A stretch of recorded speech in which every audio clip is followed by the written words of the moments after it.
இப்போ வந்து சிக்கன் வெந்துட்டுருக்கு. அப்போ இந்த அரிசி வந்து எவ்வளோ போடணுன்ற அளவு காமிச்சு கொடுத்துட்றான். ஓகேவா? 1/2 கிலோ சிக்கன் எடுத்திருக்கேன் இல்லையா, அந்த 1/2 கிலோவுக்கு எவ்வளோ அரிசின்னு காமிக்கிறேன். அரிசியோட பிராண்டு ஜீரக சம்பா அரிசி. இது வந்து கப்போட சைஸு. இதோட இது என்ன மெஷர்மெண்ட்டுன்னு தெரியல, ஆனால் இதுதான் கப்பு, அரிசி கப்பு. இதில் வந்து நான் 4.5 கப்பு அரிசி போட போகிறேன். ஓகேவா? 4.5 கப்பு. 4.5 கப்புன்றது எப்படி போடணுன்றதையும் சொல்கிறேன். பார்த்தீங்கன்னா மேலே குமிச்சு வச்சு போடக்கூடாது. ஃப்ளாட்டாக இருக்கு இல்லையா, ஃப்ளாட்டாக இருக்கிற மாதிரி போடணும். குமிச்சு வச்சு போட்டிங்கன்னா அரிசி அளவு மாறிடும். இப்போ நான் பார்த்தீங்கன்னா ஃப்ளாட்டாக வச்சுருக்கேன். இந்த அளவுக்கு ஃப்ளாட்டாக தான் வைக்கணும் அரிசியை. இது மாதிரி 4.5 கப்பு. இது 1 கப்பு அரிசி எடுத்துட்டேன், 4.5 கப் மெஷர் பண்ணி. ஓகேவா? இந்த அரிசி கழுவுறதுக்கு முன்னாடி சிக்கன் ஒரு வாட்டி காமிச்சிட்றேன். இந்த தண்ணி ஊற்றணும்ல, எல்லா தண்ணி நல்லா வத்திருச்சு. சிக்கன் ஓரளவுக்கு வெந்துருச்சு, இன்னும் கொஞ்சம் வேகட்டும். அந்த தண்ணி வந்து வேகும்போது அடிப்பிடிக்காமல் அப்பப்போ லைட்டாக திருப்பி விடணும். ரொம்ப போட்டு இது பண்ணிடக்கூடாது, இப்போ சிக்கன் ஃபுல்லாக உடஞ்சிரும். ஓகேவா? இங்கே பாருங்கள், இப்போ நான் ஒரு திருப்பில் சிக்கனே உடஞ்சிருச்சு.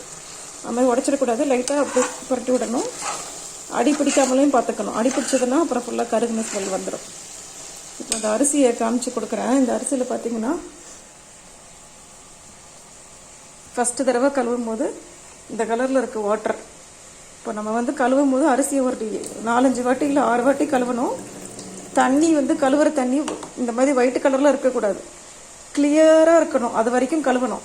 அப்படி கழுவலைன்னு வச்சுக்கோங்களேன், அரிசி ஃபுல்லாக குழஞ்சி பிரியாணி வந்து கொலன்னு ஆகிடும். நான் வந்து கடைசியில் அரிசி எப்படி தண்ணி இருக்கணுன்றதை காமிச்சு கொடுக்குறேன். ஓகேங்களா? இப்போ நான் ஃபஸ்ட்டு வாட்டி தான் வாஷ் பண்ணியிருக்கேன். இப்போ நான் 4 வாட்டி வாஷ் பண்ணதுக்கப்புறம் காமிக்கிறேன். இப்போ வந்து அந்த அரிசியை நான் 10 வாட்டிக்கு மேலே வாஷ் பண்ண பிறகு தான் இந்த தண்ணி இவ்வளோ கிளியராக இருக்குது. இல்லைன்னா அதுக்கு முன்னாடி தண்ணி ஒயிட்டாக தான் இருந்துச்சு. இப்போ வாஷ் பண்ணிவிட்டு அப்படியே ஊற போட்டிருக்கேன். எவ்வளோ ஊற போடணும்னா 10 நிமிஷமாக தான் அட்லீஸ்ட், இல்லை 15 நிமிஷம் ஊற போடணும்.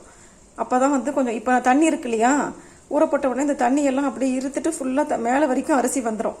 அதனால தான் ஊற போடணும். ஊற போடாமல் அரிசி வந்து பிரியாணியில் போட்டுறக்கூடாது. சரிங்களா? ஊற போட்டிருக்கேன். இப்போ வந்து அது ஊறின பிறகு காமிக்கிறேன். அதே மாதிரி சிக்கனையும் சிக்கன் பார்த்திங்கன்னா நல்லா வந்துருச்சு. இப்போ சிம்மில் விட்டேன், ஏன்னா அரிசி இன்னும் கொஞ்சம் நேரம் ஊறட்டும்னு சொல்லி சிம்மில் விட்டுருக்கேன். இப்போ சிக்கன் 65ஓட மசாலா உங்களுக்கு காமிச்சு விட்டுறேன்.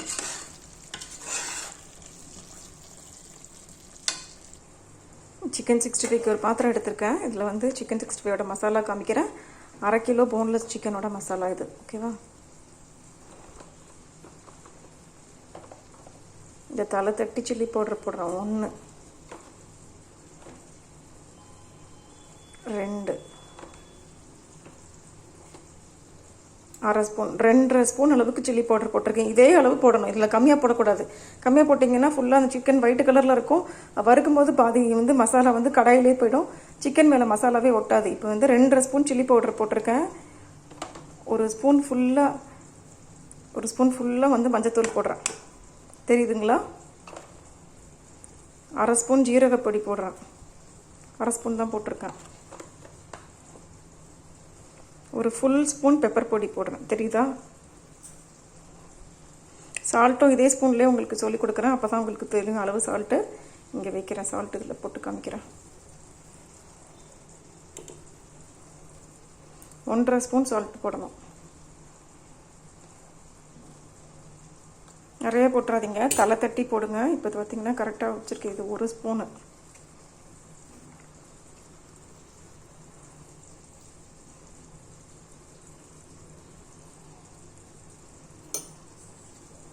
இந்த அளவுக்கு போடுறேன். இது 1/4 ஸ்பூனா 1/2 ஸ்பூனான்னு எனக்கு சொல்ல தெரில, இங்கே பார்த்துக்கோங்க.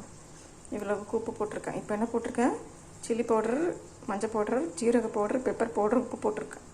இப்போ வந்து கார்ன்ஃப்ளவர் போடணும். இதில் இஞ்சி பூண்டு பேஸ்ட்டு, முட்டை, 1/2 லெமன் தான் போடணும், அதுக்கு மேலே லெமன் போடக்கூடாது. இஞ்சி பூண்டு பேஸ்ட்டை காமிச்சு கொடுக்குறேன். இந்த அளவுக்கு தான் இஞ்சி பூண்டு போட போகிறேன். இந்த ஸ்பூன் பார்த்துக்கோங்க, அளவு தெரிலண்ணா. நிறைய இஞ்சி பூண்டு போட வேண்டாம். ஒரே ஒரு முட்டை போடணும். முட்டையை வந்து தனியாக ஒரு கிணத்துல அடித்து வச்சுட்டு அப்புறமா இதில் கலக்கணும். அப்படியே முட்டை இதில் உடச்சி போட்டிங்கன்னா அப்புறம் முட்டை வந்து கெட்டு போயிருந்ததுன்னா இதில் மசாலாலாம் வேஸ்ட் ஆகிடும். இது போட்டோன்னா இப்போ லெமன், முட்டை போடணும், கார்ன்ஃப்ளவர் போடணும். கார்ன்ஃப்ளவரையும் காமிச்சு கொடுக்குறேன். அந்த இஞ்சி பூண்டு போட்ட ஸ்பூன் இருக்கு இல்லையா, அந்த அளவில் 1.5 ஸ்பூன் அளவுக்கு கார்ன்ஃப்ளவர் போடுறேன். ஓகேவா? இது 1 ஸ்பூன் வச்சுக்கலாம்.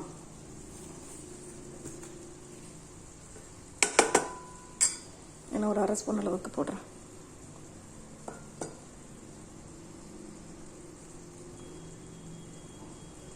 போதும்.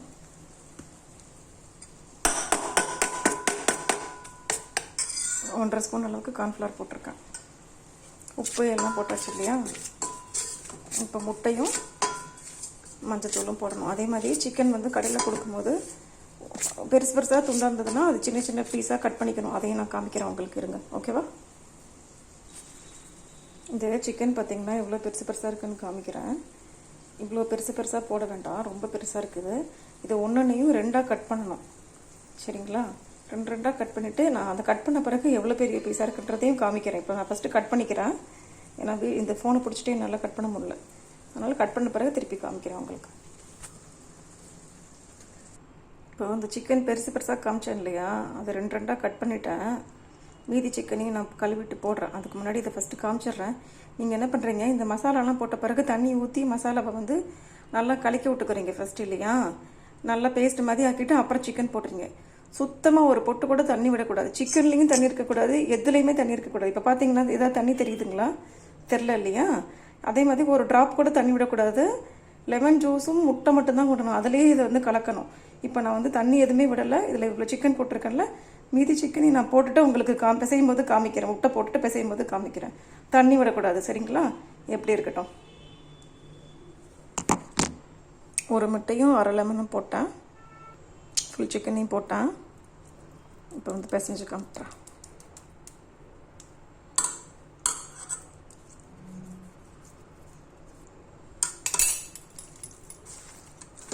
தண்ணி சுத்தமாக விடக்கூடாது.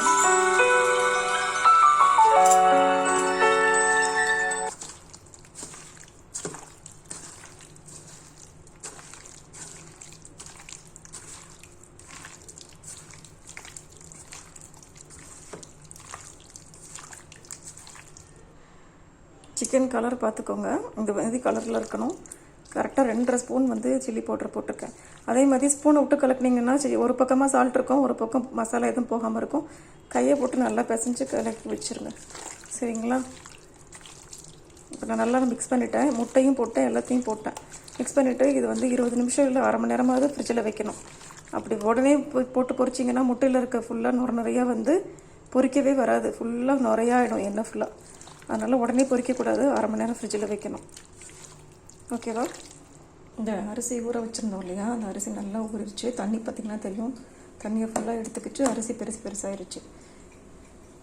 இப்போ நான் வந்து சிக்கன்லேயும் வந்துட்டு சிம்மில் வச்சு விட்ருக்கேன். சிக்கனை தண்ணி ஊற்றி காமிச்சிடுறேன். இப்போ வந்து தண்ணி அளவு என்னென்னா 1 கப்பு அரிசிக்கு வந்துட்டு 1.5 கப்பு தண்ணி. எந்த கப்பால் நம்ம வந்து அரிசி மெஷர் பண்ணோமோ இந்த கப்பில் தான் மெஷர் பண்ணோம். இதே கப்பில் தான் தண்ணி எடுக்கணும். சரிங்களா? 1க்கு 1.5. இப்போ நான் வந்து 4.5 கப்பு எடுத்திருக்கேன் இல்லையா? இருங்க கால்குலேட் பண்ணி சொல்கிறேன். ஸோ இப்போ 1க்கு 1.5னா 4.5க்கு வந்து 6.75 வருது. நான் 6.75க்கு பதிலாக 7 ஊற்ற போகிறேன். சரிங்களா? இந்த கப்பில் பார்த்திங்கன்னா நல்லா மேலே வரைக்கும் தண்ணி ஊற்றிருக்கு. இது ஃபஸ்ட்டு கப்பு 1. இந்த மாதிரி நான் வந்து 7 கப்பு ஊற்ற போகிறேன். ஓகேங்களா? 7 கப்பு தண்ணி ஊற்றிட்டேன். 7 கப்பு ஊற்றுனதுக்கப்புறம் இப்போ வந்து கேஸை வந்து ஃபாஸ்ட்டில் வச்சு விட்ருக்கேன். சரிங்களா? அப்படி கொதி வர்றதுக்கு முன்னாடி என்ன பண்ணணும், பெரிய பெரிய பட்டை இதெல்லாம் இருக்கு இல்லையா, அதெல்லாம் எடுத்துடலாம். இப்போ வந்து இவ்வளோ தூரத்துக்கு மசாலா ஃபுல்லாக உள்ளே இறங்கியிருக்கோம். இப்போ இது போட வேண்டாம், இது எடுத்துடலாம். எடுக்கும்போது சிக்கனை செதச்சிடக்கூடாது. அப்படி கேர்ஃபுல்லாக வெளியே எடுத்துகிட்டு தூர போட்டுருங்க.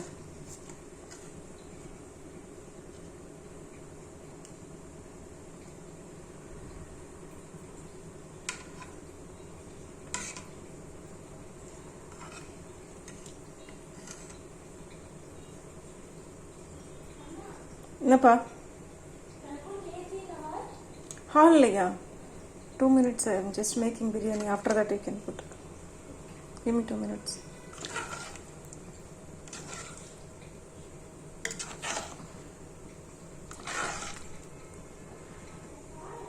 இந்த பட்டையெல்லாம் எடுத்துடுறேன். மற்றபடி இந்த கிராம்பு ஏலக்காய் அதெல்லாம் எடுக்க வரலன்னா பரவாயில்ல. ஏன்னா பிரியாணி கொதிச்சு மேலே வரும்போது கிராம்பு ஏலக்காயெல்லாம் மேலே வந்துடும். அப்போ எடுத்துடலாம். இப்போதைக்கு இந்த பெரிய பெரிய பட்டை கிராம்பெல்லாம் எடுத்து விட்டுறலாம். சரிங்களா? எடுத்துகிட்டு இது கொதி வர வரைக்கும் வெயிட் பண்ணணும். கொதி வந்ததுக்கப்புறமா உப்பு கரெக்டாக இருக்கான்னு செக் பண்ணணும். ஒரு வாட்டி செக் பண்ணிவிட்டு லெமன் ஜூஸு நெய் ரெண்டையும் விட்டுட்டு கொத்தமல்லி புதினா தூவிட்டு அப்புறம் தான் அரிசியை போடணும். அதை போடும்போது நான் காமிக்கிறேன். இப்போ நான் ஒரு கொதி வர வரைக்கும் வெயிட் பண்ணுறேன். அரை லெமன் வந்து பிழிகிறேன். அந்த அரை லெமனில் இருக்க விதையெல்லாம் எடுத்துடணும். சரிங்களா? விதையெல்லாம் எடுத்துகிட்டு அப்புறம் அந்த அரை லெமன் ஜூஸை வந்து தண்ணி கொதிச்சிட்ருக்கு. லைட்டாக தான் கொதிக்குது. ஃபுல்லாக கொதி வரும்போது லெமன் ஜூஸை ஊற்றிட்டு சால்ட்டை செக் பண்ணி பார்க்கணும். சால்ட் எப்படி செக் பண்ணணும்னா எடுத்து ஸ்பூனில் டேஸ்ட் பண்ணி பார்க்கணும். டேஸ்ட் பண்ணால் தான் சால்ட்டு கரெக்டாக இருக்கா, அதிகமாக இருக்கா, கம்மியாக இருக்கா எல்லாமே தெரியும். சரிங்களா? சால்ட்டு டேஸ்ட் பண்ணி பார்த்ததுக்கப்புறமா அரிசியை போடணும். அதை காமிக்கிறேன். இதில் சால்ட்டு புளிப்பு எல்லாமே டேஸ்ட் பண்ணிட்டேன். கரெக்டாக இருக்க அளவு நல்லா கொதிக்குது இல்லையா? இந்த ஸ்டேஜில் தான் அரிசி போட போகிறேன். அரிசி போடும்போது அரிசியில் ஒரு பொட்டு அளவு கூட தண்ணி இருக்கக்கூடாது. தண்ணி இருந்ததுன்னா இந்த அளவு அந்த அளவு சேர்த்து மாறிடும், சுத்தமாக கன்ஃபியூஸ் ஆகிடும். அதனால் அரிசியில் தண்ணி ஃபுல்லாக வடிச்சிட்டு இது பார்த்தீங்கன்னா அதை காமிக்கிறேன். தெரியுதுங்களா? இந்த எப்படி வடித்தேன்னா அந்த ஃபில்டர் இருக்கு இல்லையா ப்ளூ கலரில், இதில் போட்டு வடிச்சிட்டு அப்புறம் வந்து இந்த அரிசியை வந்து அதில் கொதிக்கிற தண்ணியில் போடணும். ஓகேவா? அரிசியை போட்டுட்டேன். ஃப்ளேமையும் ஃபாஸ்ட்டாக வச்சுருக்கேன். இப்போ பார்த்தீங்கன்னா தண்ணி அரிசிக்கு மேலே வரைக்கும் தண்ணி இருக்குது. சரிங்களா? இப்போ ஃபுல்லாகவே வச்சுருக்கணும். எப்போ க்ளோஸ் பண்ணணும் அப்படின்றத காமிக்கிறேன். அதுக்கு முன்னாடி வந்து நெய் ஊற்றிக்கலாம். 2 டீஸ்பூன் அளவுக்கு நெய் ஊற்ற போகிறோம். 1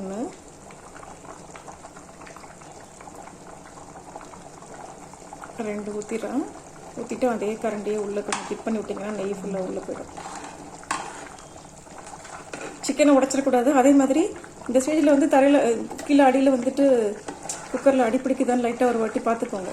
இப்படி ஸ்பூனை வச்சு பார்த்தீங்கனாலே உங்களுக்கு அடிப்பிடிச்சதுன்னா தெரிஞ்சிடும். இப்போதைக்கு அடிப்பிடிக்கலை. நான் சைடெல்லாம் சுரண்டி விட்டுட்டு எல்லாமே போட்டேன் இப்போ. சரிங்களா? நல்லா தண்ணி வற்றி அரிசியும் மேலாப்பில் தெரிய ஆரம்பிச்சிச்சு. கடைசியில் குக்கரை க்ளோஸ் பண்ணுறதுக்கு முன்னாடி கொஞ்சமாக கொத்தமல்லி புதினாலாம் போட்டுட்டு க்ளோஸ் பண்ணி இப்போ டேஸ்ட் பண்ணி பார்க்குறேன். கொஞ்சமாக